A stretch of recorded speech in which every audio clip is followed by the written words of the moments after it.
is Darcy Black, and I work for a company called Dynamisk Automation. I'd like to speak a little bit about digitalization and how it relates to industrial process automation.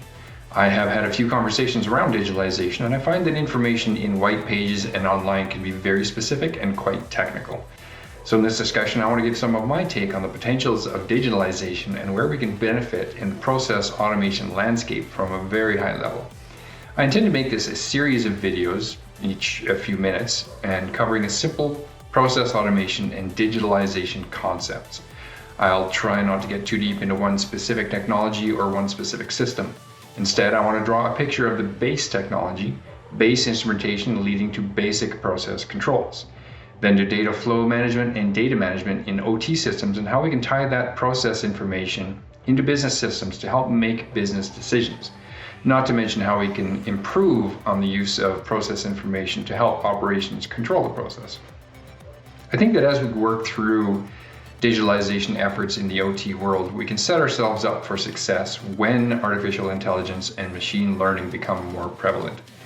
First, let's talk about my background. I have 0 PhD, 0 doctorates, 0 master's degrees, 0 bachelor degrees, and 1 technical college diploma. 2 professional accreditations. I'm a PMP and a CET in Alberta, but I also have graduated a few other institutions. The ABB University, Triconix University, and I have a mug to prove it. Emerson, Honeywell, Rockwell, Siemens, GE, and about 35 other industry course certificates or seminars that I have a nice little certificate for. I've been consistently working for over 25 years in industrial process automation in one form or another, usually in control system design for an integrator and occasionally as an end user in process automation system design and control system management. So I've seen applications of automation technology, many implementations, and even a few unintentional misuses of the same technology. That essentially qualifies me as an expert in no one technology or platform, but gives me a very generalist look at the integration of technologies in the real world of industrial process automation applications. Now that you know who I am, let's set the stage with some definitions. Process automation. Process automation systems are the brain and nerve center of every industrial operating facility. Automation systems cater to business critical elements by controlling process dynamics, keeping process within safety and process specifications. Process automation systems come in various sizes, from small systems like drill sites, well pads, gathering facilities, food production, breweries, to large scale systems in chemical processing, refineries, nuclear power plants, etc., multiple production facilities or complexes. These control systems can come in a few flavors. DCS, which is a distributed control system, and PLC, programmable logic controllers to start with. The bottom line is that control systems are computer-based systems consisting of many electronic components. I mentioned OT. OT stands for operational technology. OT in a nutshell is hardware and software that detects or causes a change through monitoring and control of industrial equipment. IT, and here's where it gets a little sticky, IT is information technology. Computers being used to create, process, store, retrieve, and exchange all kinds of data and information. The sticky part being that IT networks and technology do not differ drastically from technologies used in OT networks. I think the biggest differences between IT and OT are the priorities when applying the technologies. For example, in IT, the top priority is security, whereas in OT, the top priority is safety. In IT, the second priority would be privacy, OT would be resilience. The third priority in IT would be reliability, and OT, reliability probably. And fourth priority for IT, probably resilience, and OT would be security. If you look at IT versus OT, in IT world, data is king. There is a focus on protecting the data.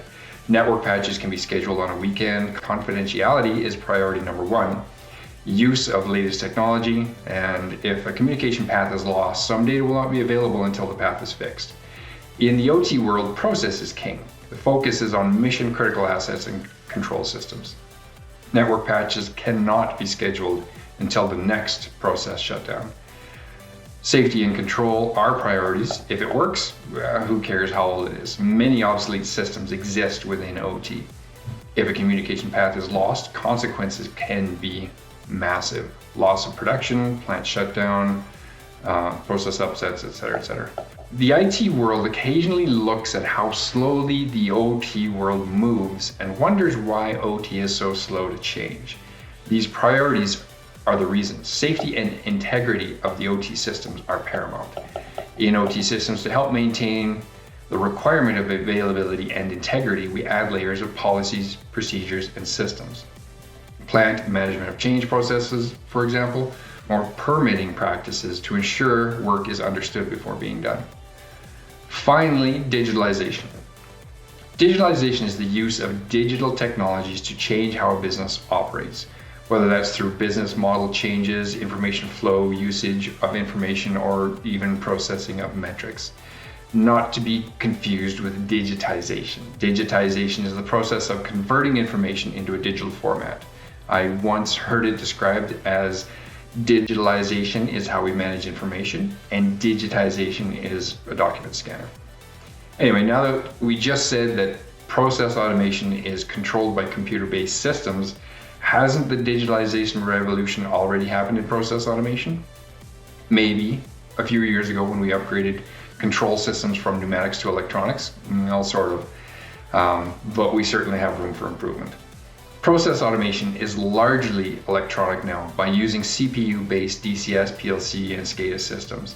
The next digitalization step, I believe, is tying the systems and information together better, making the process information more readily available to the business layers for better business decisions, building more decision-making power into controllers, refining how data is presented to operations, and streamlining easily made decisions so that operations can focus on more complex decisions. Let me give you some examples on what I mean. Next time. Let's keep you on the edge of your seat. Anyway, again, I'm Darcy Black, and I hope to get into the details next time. Thank you.